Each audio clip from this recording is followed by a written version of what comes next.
नमस्कार दोस्तों, मैं गोविंद एक बार फिर से आप सभी का आपके अपने YouTube चैनल सरकारी गुरुजी पर हार्दिक स्वागत करता हूं। आइए आज एक नए बिंदु से शुरुआत करते हैं जिसका शीर्षक है काव्य दोष। ये टॉपिक जो है दोस्तों वो कक्षा 12 और BA MA साथ ही RPSC की जो हिंदी के लिए आयोजित होती है सेकंड ग्रेड और फर्स्ट ग्रेड भर्ती परीक्षाएं, उसके सिलेबस में भी ये रहता है दोस्तों। तो आइए शुरुआत करते हैं काव्य दोष की। सर्वप्रथम परिभाषा, काव्य दोष होता क्या है? जैसा कि नाम से ही स्पष्ट है, जिस तत्व के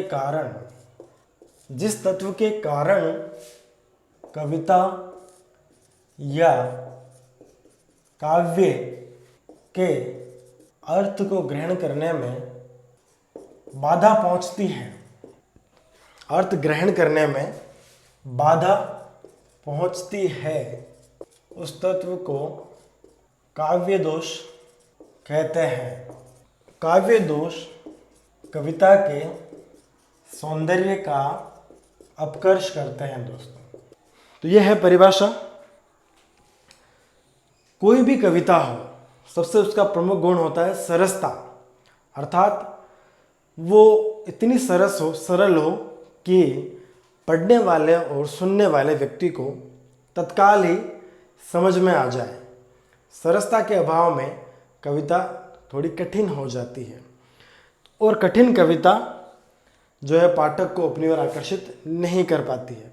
जिस प्रकार मीठी खीर में अगर नमक डाल दिया जाए तो उस खीर का सारा स्वाद जो है वो खराब हो जाता है, वैसे ही एक अच्छी कविता में अगर दोष आ जाए, जो ऐसे तत्व आ जाए जो उसके अर्थ को ग्रहण करने में बाधा पहुंचाए, वो तत्व जो है काव्य दोष कहलाते हैं। ये काव्य दोष क्या करते हैं? उस कविता के या काव्य के जो सौंदर्य होता है उसको खत्म करते हैं, उसको कम करते हैं, उस सुंदरता को कम कर देते हैं। ऐसे तत्वों को कविता में काव्य दोष कहा गया है दोस्तों। अब परिभाषा के बाद ये रसानुभूति में जो देरी होती है उसे ही दोष माना गया है, यानी रसानुभूति में बाधा को ही दोष माना गया है। ये दोष रस की अनुभूति में बाधा उत्पन्न होना। हम कोई कविता पढ़ते हैं, सुनते हैं, तो उसके दौरान जो आनंद की या उल्लास की अनुभूति होती है उसमें बाधा उत्पन्न होती है, उसे ही दोष माना गया है। ये बाधा कितने प्रकार से उत्पन्न होती है? 3 प्रकार से। एक तो रसानुभूति देर से होना, रसानुभूति देर से होना, यानी जो रस की अनुभूति है वो देरी से होना, उसमें देर हो जाना, वो दूसरा है रस की अनुभूति में बाधा उत्पन्न हो जाना, और तीसरा जो है वो है रस की अनुभूति होना ही नहीं। ये 3 जो है कारक जिसमें काव्य दोष आता है वो है रसानुभूति देर से होना, रस की अनुभूति में देर हो जाना। कोई आप ऐसी, जैसे उदाहरण के तौर पर आप कोई ऐसी फिल्म देख रहे हो जिसके एंड का आप इंतज़ार कर रहे हो, लेकिन फिल्म इतनी लंबी है कि आप खुद ऑटोमेटिकली अपने आप ही बोरियत महसूस करने लगते हैं, तो वहाँ देर हो गई रसानुभूति में। दूसरा है रस की अनुभूति में बाधा आ जाना। ठीक यही उदाहरण है, अगर आप अपनी मनपसंद कोई फिल्म कोई सीरियल नाटक कुछ देख रहे हैं और उसी समय अंत नज़दीक हो और आपका जो अंदर से जो उसके प्रति कनेक्शन वो गहरा जुड़ा हुआ हो और आप सोच रहे हो अब क्या होगा, अब क्या होगा, आगे क्या होगा, और उसी वक्त अचानक लाइट चली जाए, फिर जो आपके हालात होते हैं दोस्तों, उससे आप समझ सकते हैं कि आपको जो आनंद मिलने वाला था उस अंत को देखकर वो आनंद में बाधा आ गई है। 26 जनवरी, 15 अगस्त, उस दौरान आप ऐसा कार्यक्रम देख रहे होते हैं और 15 अगस्त को अधिकतर होता है कि जब कार्यक्रम चल रहा होता है और सांस्कृतिक कार्यक्रम शुरुआत हो उससे पहले ही बारिश आ जाए तो फिर आपकी क्या दशा होती है। वो दशा बड़ी दयनीय होती है, हालत बड़ा गुस्सा सा में आता है, चिड़चिड़ा सा हो जाते हैं हम, तो रसानुभूति में बाधा उत्पन्न हो जाती है। तीसरा है अनुभूति होना ही नहीं। पूरी फिल्म पूरा सीरियल नाटक देख लिया लेकिन आपको रस की अनुभूति हुई नहीं, उसकी कथा वस्तु कहानी इतनी बकवास रही कि आपको ज़रा सा भी उसमें आनंद की अनुभूति नहीं हुई, तो वो उसकी कथा वस्तु में कमी थी, दोष था, इस कारण से वो अनुभूति हुई नहीं। या इस प्रकार का कविता आपको सुने जाए जो आपके बिल्कुल समझ में ही ना आए तो आपको रस की अनुभूति होती नहीं है। आप हिंदी के छात्र हैं, अंग्रेज़ी आपको बिल्कुल आती नहीं है और आपको अंग्रेज़ी में कोई लेक्चर दे दिया जाए, कोई भाषण दे दिया जाए, कोई कविता सुना दी जाए तो आपको उसमें बिल्कुल भी रस नहीं मिलेगा, बिल्कुल भी आनंद की अनुभूति नहीं होगी। तो ये 3 प्रकार से अलग अलग कारणों से जो है वो रस की अनुभूति नहीं होती है, उसमें बाधा उत्पन्न हो जाती है। तो ये 3 कारण हैं। एक तो देर से होती है, देर हो जाती है, देर नहीं होनी चाहिए, सही टाइमिंग सही होनी चाहिए उसकी। दूसरी है बीच में ही रुकावट या बाधा आ जाती है। तीसरा अनुभूति होती नहीं। ये 3 कारण हैं रसानुभूति में बाधा के। अब काव्य दोष के भेद, काव्य दोष के 3 भेद माने गए हैं दोस्तों। पहला है शब्द दोष, दूसरा है वाक्य दोष और तीसरा है अर्थ दोष। ये 3 दोष माने गए हैं। पहले देखते हैं शब्द दोष। शब्द दोष जहां शब्द में ही दोष विद्यमान हो यानी कमी, वहां शब्द दोष होता है। जहाँ शब्द में ही दोष विद्यमान होता है यानी जो पर्टिकुलर विशेष शब्द होता है उसमें ही कुछ कमी होती है, वहाँ शब्द दोष होता है। शब्द दोष को दूर करने के लिए इस दोष को, दोषपूर्ण शब्द को हटाकर या उसका पर्याय अथवा समानार्थी शब्द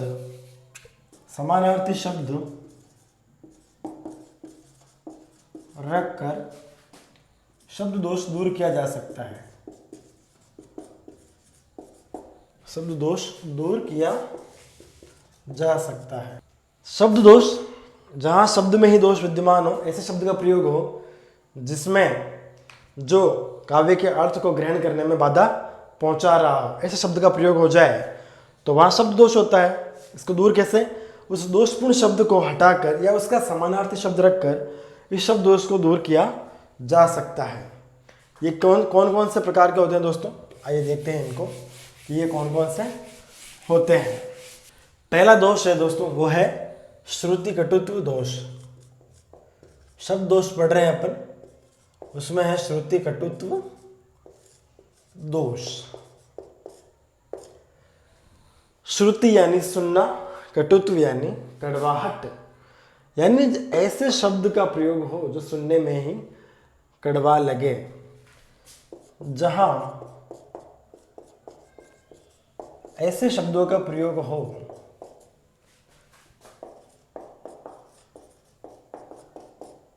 हो जो कानों को अप्रिय लगे और कड़वा लगे तथा सुनने में कड़वा लगे। ऐसे शब्दों का प्रयोग हो जो कानों को अप्रिय लगे तथा सुनने में कटुत्व यानी कड़वे लगे, कठोर लगे। कड़वा लगे, कठोर लगे, ऐसे शब्दों का प्रयोग अगर हो तो वहां श्रुति कटुत्व दोष होता है दोस्तों। श्रुति कटुत्व दोष होता है। ऐसे शब्दों का प्रयोग कर दे कवि कि वो कानों को अप्रिय लगे और सुनने में कड़वे लगे, है ना, कठोर लगे, कानों को अच्छे नहीं लगे, ऐसे शब्दों का प्रयोग वहां श्रुति कटुत्व दोष होता है। इसका एक उदाहरण है कि अपन पढ़ते ही समझ जाते हैं कि चाक चक चमके अचाक चक चहुर, चाक सी फिरती धाक चंपती के लाल की। चाक चक चमके अचाक चक चहुर, चाक सी फिरती धाक चंपती के लाल की। तो अब चाक चक ये सुनने में थोड़े अटपटे और अजीब लगते हैं। इनको सुनकर हम वापस उच्चारण भी इनका नहीं कर पाते हैं, करते हैं तो भी बड़ी कठिनाई होती है। अपनी जीभ भी जो है वो उलट पुलट के वापस पेट में गिरने को होती है। ऐसे शब्दों का प्रयोग जहाँ पर हो वहाँ श्रुति कटुत्व दोष होता है दोस्तों। एक और उदाहरण है, षडकोपाचार्य शांडिल्य धधक कर, चिल्लाए सहसा दांत भींच कर। यहाँ जो शब्द है षडकोपाचार्य, शांडिल्य, इस प्रकार के जो शब्द है ये कानों को मधुर नहीं लगते हैं, अप्रिय लगते हैं। तो ऐसे शब्दों के प्रयोग जहाँ हो वहाँ श्रुति कटुत्व दोष होता है। एक सामान्य उदाहरण जो हमारे बच्चों में प्रचलित है, खड़क सिंह के खड़कने से खिड़कती है खिड़कियाँ, खिड़कियों के खड़कने से खड़कता है खड़क सिंह। तो इनको जब हम पहली बार सुनते हैं, एक बार अपन ने बार बार सुना तब तो अपन को ठीक लगा, लेकिन पहली बार सुनते हैं तो ये उच्चारण में इतने अटपटे और अजीब से लगते हैं कि हम समझ में ही नहीं आता कि ये कहा क्या गया है। आप पहली बार जब इनको सुनते हैं, खड़क सिंह के खड़कने से खिड़कती है खिड़कियाँ, तो आपको एक अजीब सा कठोरता उन शब्दों में लगती है कि ऐसे कैसे शब्दों का प्रयोग किया गया है। तो वहाँ श्रुति कटुत्व दोष होता है दोस्तों। अगला जो दोष है वो है च्युत संस्कृति दोष। च्युत यानी अलग, संस्कृति यानी जो व्याकरण है उससे अलग हटकर शब्दों का प्रयोग हो। तो जब कविता में व्याकरण के नियमों का उल्लंघन कर शब्दों का प्रयोग किया जाए तो वहाँ च्युत संस्कृति दोष होता है। व्याकरण के नियमों का उल्लंघन जहाँ पर हो, व्याकरण के जो नियम है वो उनका उल्लंघन कर दिया जाए, जैसे स्त्रीलिंग को पुल्लिंग बोल दिया जाए, एक वचन को बहुवचन बोल दिया जाए, बहुवचन को एक वचन बोल दिया जाए, वहाँ च्युत संस्कृति दोष होता है। उदाहरण है, मरण वचन जब सीता बोला। अब यहाँ पर च्युत संस्कृति दोष है। मर्म वचन यानी मार्मिक वचन जब सीता, एक स्त्रीलिंग है, वो यहाँ पर सीता बोला, यानी यहाँ पर बोली होना चाहिए, लेकिन यहाँ पर बोला शब्द का प्रयोग किया गया है। तो ये च्युत संस्कृति दोष का उदाहरण है। एक बार इसके उदाहरण के रूप में मैं बताऊं कि जब हम नए नए इस वर्तमान विद्यालय में गए थे तो मेरे साथ जो वीडियो बनाते हैं सर ज्योग्राफी के, वो कक्षा 9 में गए और वहाँ पर दो कतारों जो बच्चों के जो बैठने को है वो दो भागों में बांटा गया था। एक तरफ लड़के बैठे थे, एक तरफ लड़कियाँ बैठी थी। लड़कियों के बीच में एक लड़कों जैसे बाल कटा हुआ एक बैठा था। तो उससे जब पूछा गया तो हम उन सर की जो नज़र है उसके ऊपर गिरी तो उनको लगा ये क्या है। इन लड़कियों के बीच में ये लड़का अचानक से कैसे आके बैठ गया है। तो उन्होंने बोला ए उठ, तो वो खड़े हो गया। बोला तेरा नाम क्या है? तो बोला सोनू। तो सोनू नाम जो है वो लड़कों का भी होता है और लड़कियों का भी होता है।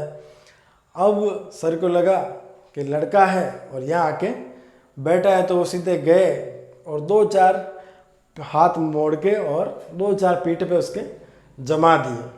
अब एक पुरुष टीचर जो है वो ऐसा कर देता है कि एक लड़के के तो वो पीठ में जमा देता है धोल घूसे, लेकिन वहाँ पे वो जमाने के आने के बाद और बोला उठ के इधर उधर जाके बैठ लड़कों के बीच में।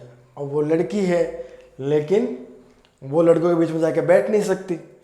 ये उसके लिए दुविधापूर्ण स्थिति हो गई। अब वो जाए नहीं, वो केवल हंसे और सर ने उनको मार के उधर भेजने की कोशिश करने लगे, जा इधर, लेकिन वो जाए ही नहीं।